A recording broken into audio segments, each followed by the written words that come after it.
नमस्कार, मैं अंजना और आप देख रहे हैं दिव्य भारत बीएसएम न्यूज। आइए रुक करते हैं आज की ताजा खबर पर। 76 साल बाद भी आदिवासी क्षेत्र विकास से वंचित। खोजपाड़ा करंजी सड़क की बदहाली पर फूटा ग्राम वासियों का गुस्सा। ये कैसा विकास? एक बार हुआ था खड़ीकरण, फिर लगातार उपेक्षा। बच्चों से लेकर किसानों तक सभी मुश्किल में। दिव्य भारत बीएसएम न्यूज प्रतिनिधि सईद कुरैशी। देश को आजाद हुए 76 साल हो चुके हैं, लेकिन नंदुरबार जिले के नवापुर तहसील के आदिवासी बहुल गांव करंजी से पिपरान यानी खोजपाड़ा तक की सड़क आज भी मूलभूत विकास से कोसों दूर है।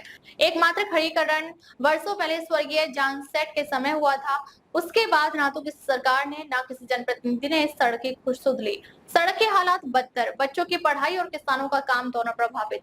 खोजपाड़ा स्थित जिला परिषद स्कूल, आंगनबाड़ी और करंजी की माध्यमिक शाला में पढ़ने वाले बच्चे इसी सड़क से आते जाते हैं। बारिश में यह रास्ता कीचड़ में तब्दील हो जाता है, जिससे बच्चों का स्कूल पहुंचना मुश्किल हो जाता है।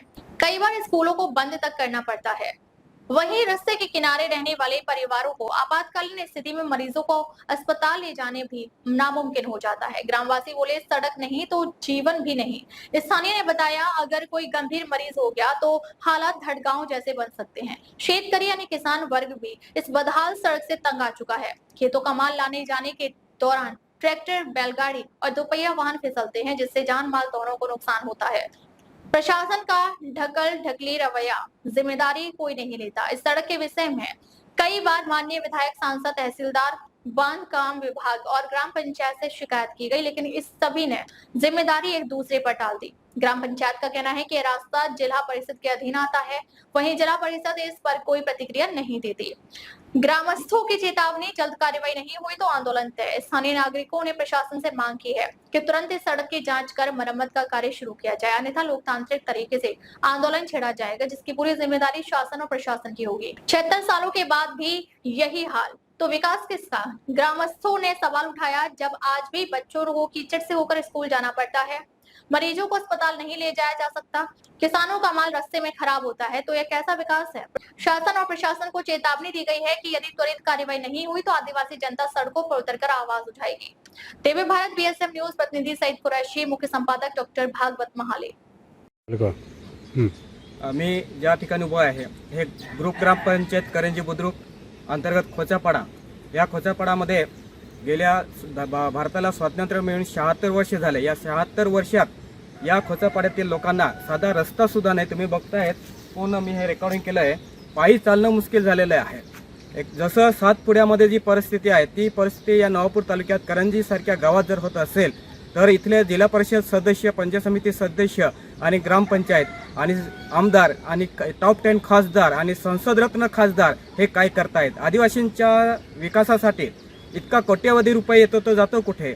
रस्त्यांसाठी कोट्यवधी पैसा आलेला आहे आणि ते नुसते कागदावर रस्ते दाखवले जात आहेत, पण प्रत्यक्ष रस्ता हा आदिवासींना भेटत नाही। एका बाजूला परवहीन जे मंत्री आहेत ते म्हणतायत की भारतामध्ये अमेरिकेसारखे गुळगुळीत रस्ते आहेत। मग हा गुळगुळीत रस्ता का?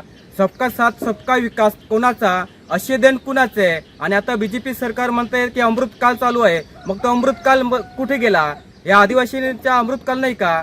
तर मी प्रशासनाला विनंती करतोय की स्वातंत्र्य मिळून हे 76 वर्ष झाले, 76 वर्षात सुद्धा खोचापाड्यातील लोक हे या रस्त्याला येण्यासाठी अडचण निर्माण होते। शाळेतील विद्यार्थी रोजने या रस्त्याने येता जातात, त्यांना त्रास होतोय। जर जास्त पाऊस सुरू झाला तर विद्यार्थ्यांची शाळा बुडते। तसंच शेतकरी आपला माल हा बाजारामध्ये घेऊन जाण्यासाठी तो अडचणीत सापडलेला आहे। त्याच्यानंतर एखादा पेशंट जर जास्त सिरियस राहिला तर त्याला सातपुड्यामध्ये जसं झळी घेऊन जातात ती परिस्थिती या खोचापाड्यातील लोकांना अनुभवला येते। म्हणून मी प्रशासनाला एवढीच विनंती करतोय की बुवा ताबडतोब या रस्त्याची दखल घेण्यात यावी आणि रस्ता तयार करून द्यावा, अन्यथा खोचापाड्यातील ग्रामस्थ आणि ग्रुप ग्रामपंचायतीतील ग्रामस्थ हे तीव्र आंदोलन छेडतील, असं मी आपल्याला आज ठणकावून सांगत आहे। अब तक के लिए बस इतना ही, फिर मिलते हैं एक ऐसी ही बड़ी खबर के साथ। तब तक के लिए नमस्कार और देखते रहिए दिव्य भारत बीएसएम न्यूज।